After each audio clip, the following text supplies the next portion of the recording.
wabarakatuh.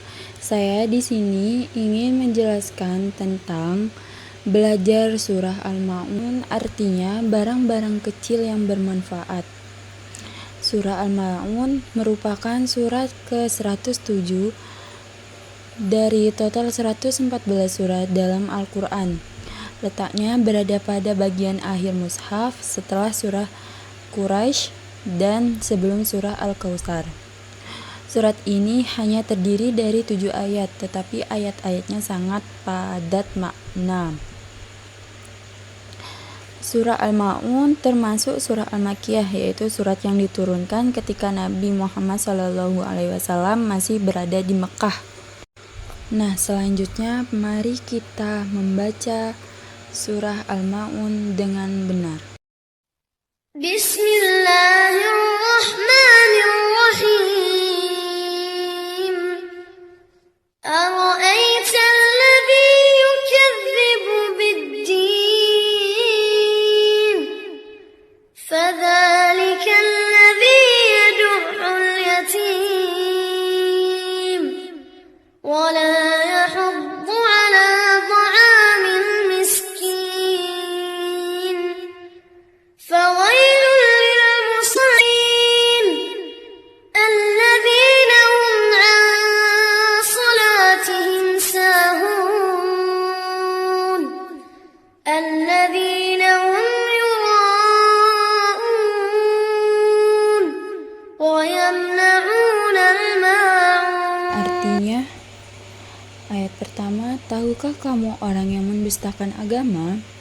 Ayat ini mengajak kita untuk memperhatikan seperti apa sifat orang yang benar-benar mengingkari ajaran agama, bukan hanya dari ucapan tetapi dari perbuatan sehari-hari. Ayat yang kedua, itulah orang yang menghardi anak yatim. Salah satu ciri orang yang mendustakan agama adalah bersikap kasar kepada anak yatim, tidak peduli, bahkan meremehkan hak mereka.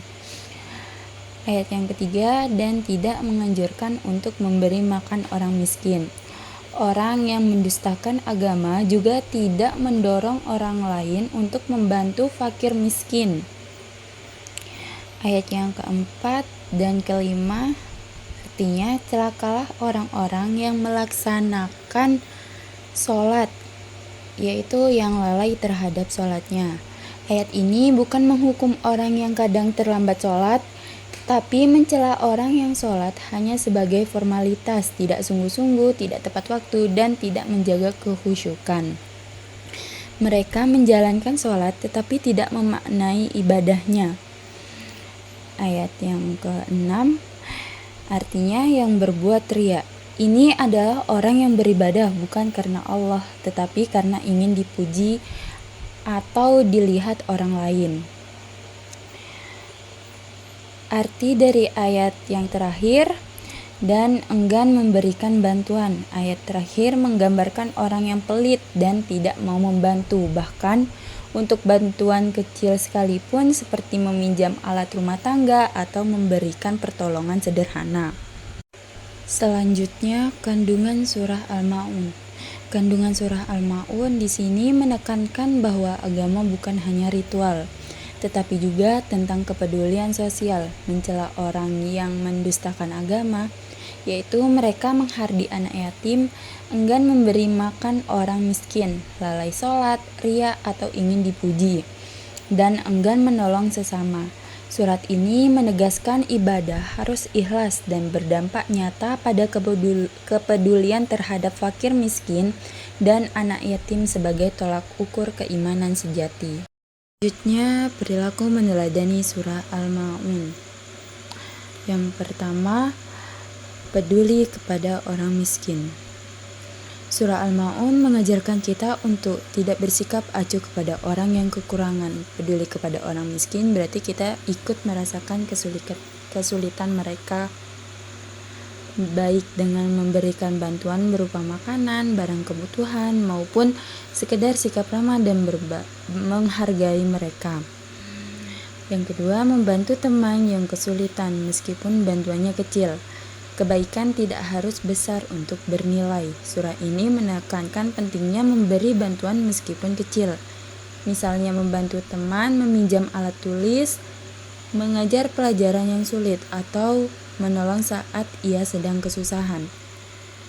Yang ketiga, beribadah dengan ikhlas. Surah Al-Ma'un menegur orang beribadah hanya untuk dilihat orang lain. Karena kita harus memastikan ibadah kita seperti sholat dilakukan dengan niat yang tulus hanya karena Allah, bukan untuk mendapat pujian. Yang keempat, sholat tepat waktu. Salah satu tanda keimanan adalah menjaga sholat tepat pada waktunya. Dengan sholat tepat waktu, kita menunjukkan disiplin, ketaatan, dan kesungguhan dalam beribadah. Yang kelima, berperilaku baik kepada orang tua, guru, dan teman. Surah Al-Ma'un mengingatkan agar kita tidak bersikap kasar, maka kita harus berlaku sopan kepada orang tua, hormat kepada guru, dan bersikap baik kepada teman. Dan yang terakhir, suka berbagi dan bekerja sama. Surah Al-Ma'un mengingatkan pentingnya berbagi meskipun sedikit. Berbagi dapat berupa barang, ilmu, waktu, maupun tenaga. Selain itu, bekerja sama membantu kita membangun hubungan baik dan menyelesaikan tugas dengan lebih mudah. Sekian penjelasan dari saya, kurang lebihnya mohon maaf. Assalamualaikum warahmatullahi wabarakatuh.